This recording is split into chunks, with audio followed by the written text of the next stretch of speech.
तो last part में हमने देखा था कि रेड क्वीन माइक और डेव को अपने आंट एंसेस्टर ग्राउंड में ले आई थी। फिर उसने माइक और डेव को डीमंस और ह्यूमंस के बारे में बहुत कुछ बताया था, जिसके बाद उसने अचानक से उन दोनों पर अटैक कर दिया था। पर वो दोनों उससे नहीं लड़ सकते थे क्योंकि वो दोनों 8 लेवल पर थे। इसलिए वो बार बार अपने पैरेलल वर्ल्ड में जाके अपनी एनर्जी रिस्टोर कर रहे थे। लेकिन रेड क्वीन को ये सब समझ आ जाता है, इसलिए वो माइक और डेव के चारों तरफ एक बैरियर बना देती है ताकि वो दोनों पैरेलल वर्ल्ड में ना जा सके। जिसके बाद वो उन दोनों से कहती है कि या तो तुम मर जाओ या मुझे मार दो। अब आगे तो इस पार्ट की शुरुआत में रेड क्वीन उन दोनों पर अपनी स्वॉर्ड से स्लैश अटैक करती है, जिसकी वजह से वो दोनों दूर जाके पत्थरों से टकराते हैं। पर वो फिर से खड़े होकर लड़ने के लिए तैयार हो जाते हैं, जहां डेव रेड क्वीन पर अपनी स्वॉर्ड से अटैक करता है और माइक भी अपने वाटर एलिमेंट की स्वॉर्ड बनाकर उससे रेड क्वीन पर हमला कर रहा था। लेकिन रेड क्वीन को इससे ज्यादा कुछ नहीं होता और वो लेजर अटैक उन दोनों पर करती है, लेकिन वो दोनों उससे बच जाते हैं। जिसके बाद माइक अपने मन में कहता है कि हमें लड़ते हुए 6 महीने से ज्यादा हो गए हैं और अब मैं समझ चुका हूँ कि 2 एलिमेंट्स की कंबाइंड पावर बहुत पावरफुल होती है, लेकिन उससे भी ज्यादा पावरफुल सिंगल एलिमेंट की अल्टीमेट पावर होती है। अब माइक फायर फिनिक्स बना के उससे रेड क्वीन पर अटैक करता है, जिसकी वजह से वहाँ बहुत बड़ा धमाका और धुआं हो जाता है। पर धुआं हटने के बाद माइक और डेव देखते हैं कि रेड क्वीन तो अभी भी जिंदा है। इसके बाद वो उन दोनों पर बहुत सारी स्पिरिट स्वॉर्ड से हमला करती है और अलग अलग डायरेक्शन से उन दोनों को बुरी तरह घायल करने लगती है। लेकिन वो दोनों उसके अटैक्स को अच्छे से देख भी नहीं पा रहे थे क्योंकि रेड क्वीन की स्पीड बहुत ज्यादा थी। साथ ही रेड क्वीन का लेवल ज्यादा होने की वजह से पियरलेस बीट का इस्तेमाल करके भी वो दोनों उसके बराबर नहीं पहुंच सकते थे।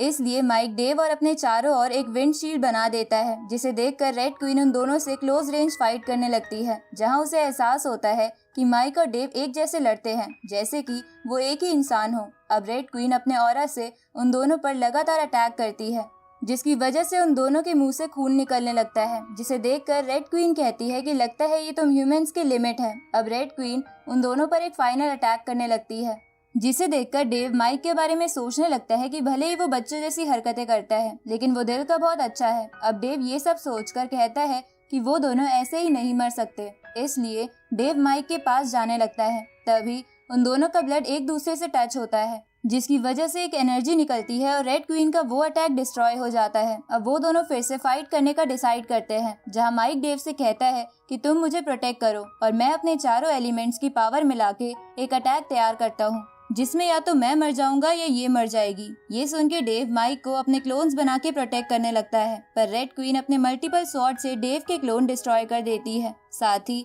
अब डेव की एनर्जी भी लगभग खत्म होने लगी थी, जिसे देखकर डेव अपनी बुक की मदद से कुछ करने लगता है, जिसपे माइक डेव से पूछता है कि तुम क्या कर रहे हो। ये सुन के डेव कहता है कि मैं अपने कल्टीवेशन को सेक्रीफाइस करके रिजर्व एनर्जी इस्तेमाल कर रहा हूँ, क्योंकि अब रेड क्वीन को रोकने के लिए मेरे पास एनर्जी नहीं बची है। ये सुन के माइक डेव से कहता है कि ये तुम क्या कर रहे हो, इससे तुम्हारा कल्टीवेशन एक लेवल नीचे आ जाएगा। पर डेव नहीं मानता और अपनी रिजर्व एनर्जी से डिवाइन स्टैचू बना देता है। इधर ये देखकर रेड क्वीन अपने मन में सोचती है कि क्या ये ह्यूमन इमोशन है जिसे मैं अभी देख रही हूँ। इसके बाद रेड क्वीन डेव के स्टैचू पर स्लैश अटैक करती है, जिसकी वजह से वो स्टैचू डिस्ट्रॉय हो जाता है और डेव जमीन पर आके गिरता है, जिसे देखकर रेड क्वीन डेव से पूछती है कि क्या किसी और के लिए फाइट करना सही है जिससे तुम्हारा कोई रिलेशन भी नहीं हो। ये सुन के डेव बोलता है कि किसने कहा मेरा उससे रिलेशन नहीं है, वो मेरा दोस्त है। अब डेव अपनी स्वॉर्ड से रेड क्वीन पर अटैक करता है, लेकिन रेड क्वीन उसकी स्वॉर्ड अपनी उंगलियों से ही तोड़ देती है और उसे लात मार के नीचे गिरा देती है, जिसे देखकर माइक को गुस्सा आने लगता है। तभी डेव फिर से रेड क्वीन पर अटैक करने की कोशिश करता है, लेकिन वो उसकी स्पीड मैच नहीं कर पाता।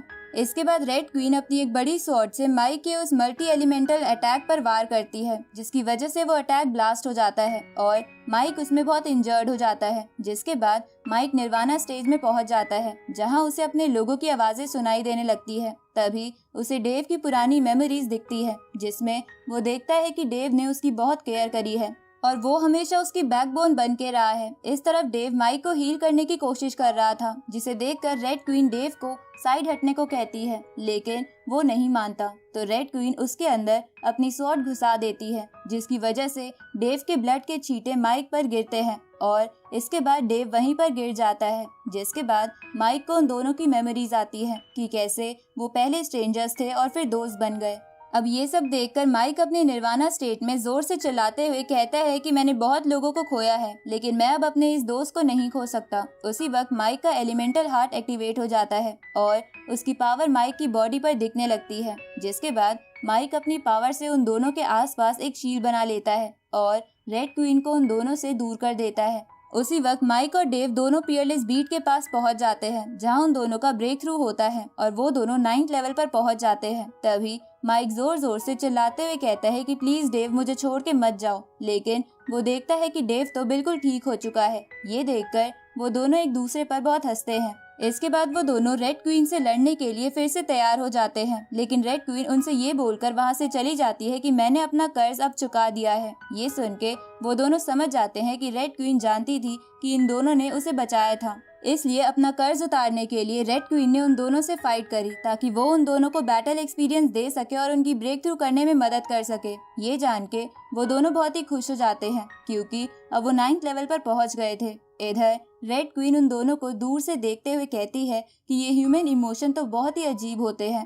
इधर माइक और डेव एक रेस्टोरेंट में आके भरपेट खाना खाने लगते हैं, जहां माइक डेव को बताता है कि अब मेरा एलिमेंटल हार्ट भी एक्टिवेट हो गया है, जिसकी वजह से मैं अब अपनी स्ट्रेंथ को लेके कॉन्फिडेंट हूँ। तभी वो दोनों खाने को लेकर आपस में लड़ने लगते हैं क्योंकि माइक बहुत ज्यादा खाना खा रहा था और डेव को खाने नहीं दे रहा था। तभी वो दोनों आसपास वाले लोगों की आवाज सुनते हैं, जो लोग वहाँ 2 राजकुमारियों को देखकर बहुत खुश हो गए थे।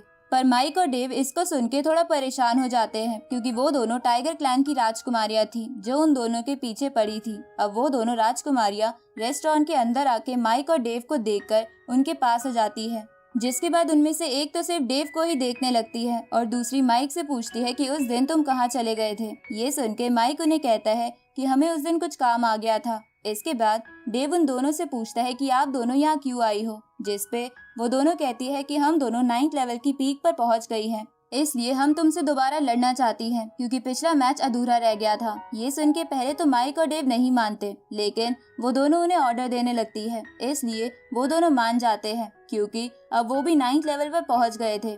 ऊपर से पियरलेस बीट के होने की वजह से उन्हें उनसे डरने की जरूरत नहीं है। अब वो दोनों माइक और डेव को टाइगर क्लैन के एंसेस्टर ग्राउंड में ले आती है, जिसके बाद वो दोनों माइक और डेव पर अटैक कर देती है, लेकिन डेव अकेला ही शील्ड बना के उन दोनों को रोक लेता है। ये देखकर वो दोनों राजकुमारियां उन दोनों के चारों ओर घूमते हुए उन पे अटैक करने का सोचती है, लेकिन डेव मल्टीपल क्लोन्स बना के उनका प्लान नाकामयाब कर देता है। जिसके बाद माइक उन दोनों पर अकेला ही अटैक करके उन्हें पीछे कर देता है। फिर माइक उनमें से एक पर अपने फायर ड्रैगन से अटैक करता है, लेकिन दूसरी राजकुमारी भी पहली वाली को बचाने के लिए बीच में आ जाती है, जिसकी वजह से वो भी जख्मी हो जाती है। पर अब वो दोनों राजकुमारियां गुस्सा हो गई थी, इसलिए वो एक साथ मिलके अपना स्पेशल अटैक टाइगर क्लॉ उन दोनों पर करती है, लेकिन डेव अपनी स्वॉर्ड से उस अटैक को डिस्ट्रॉय कर देता है। तभी उस एंसेस्टर ग्राउंड में कुछ होने लगता है और वहाँ अर्थक्वेक्स आने लगते हैं। उसी वक्त उस एंसेस्टर ग्राउंड का गार्जियन सबको वहाँ से जाने को कहता है। तभी डेव देखता है कि दोनों राजकुमारियों पर ऊपर से पत्थर गिर रहे हैं, इसलिए वो उन दोनों को प्रोटेक्ट करते हुए बाहर टेलीपोर्ट कर देता है। इसके बाद वो दोनों भी बाहर जाने लगते हैं, लेकिन अचानक से उन दोनों के हार्ट में दर्द होने लगता है। तभी वो दोनों ऊपर पर्पल आसमान देखते हैं, जो किसी का ऑरा था जो एंसेस्टर ग्राउंड के ऊपर से गुजर रहा था। अब डेव माइक और खुद को शील्ड में कवर करके सोचता है कि ऐसा कौन है जो टाइगर क्लैन के एंसेस्टर ग्राउंड के ऊपर से जाने की हिम्मत कर रहा है। तभी वो दोनों देखते हैं कि उस पर्पल क्लाउड पर डीमन सवार थे, जिनमें से एक वही डीमन थी जिसने माइक के पेरेंट्स को मारा था। इसलिए माइक इमोशनल होके उस पर अटैक करने की कोशिश करता है, लेकिन वो माइक को पीछे कर देती है और उसे मारने की तैयारी करने लगती है। लेकिन उसका हेड उसे ये करने से मना कर देता है क्योंकि वो जानबूझ के एंसेस्टर ग्राउंड की स्पिरिट से पंगा नहीं लेना चाहते थे। इस तरह माइक और डेव टाइगर क्लैन के एंसेस्टर हॉल से बाहर आने लगते हैं, लेकिन तभी वहाँ की स्पिरिट उन दोनों को पकड़ लेती है। साथ ही उनका टेलीपोर्टेशन भी अब काम नहीं कर पा रहा था। उसी वक्त रेड क्वीन वहाँ आके उन दोनों को बचा के वहाँ से ले जाती है, जिसे दूर से देखकर वो दोनों राजकुमारियां कहती है कि हम इनसे शादी करके रहेंगे ताकि हम अपने फादर यानी राजा को परेशान कर सके। आगे वो सभी डीमंस उन स्पिरिट के पास आती है और उनसे कहती है कि आपने एंसेस्टर हॉल का रूल तोड़ने वाले लोगों को यहाँ से जाने कैसे दिया। इस पे वो दोनों स्पिरिट्स कहती है कि रेड क्वीन अपने क्लैन की एक लौती डीमन है जो इस लेवल तक पहुंची है, इसलिए हम उसे मार के उसके क्लैन का एग्जिस्टेंस खत्म नहीं करना चाहते थे, पर अगर तुम उन 2 ह्यूमंस को मारना चाहते हो तो मार सकते हो। क्योंकि अब वो दोनों ह्यूमंस एंसेस्टर हॉल के बाहर चले गए हैं। ये सुन के डीमंस का लीडर अपने एक साथी को माइक और डेव को मारने का ऑर्डर दे देता है और इसी के साथ ये पार्ट यहीं खत्म होता है।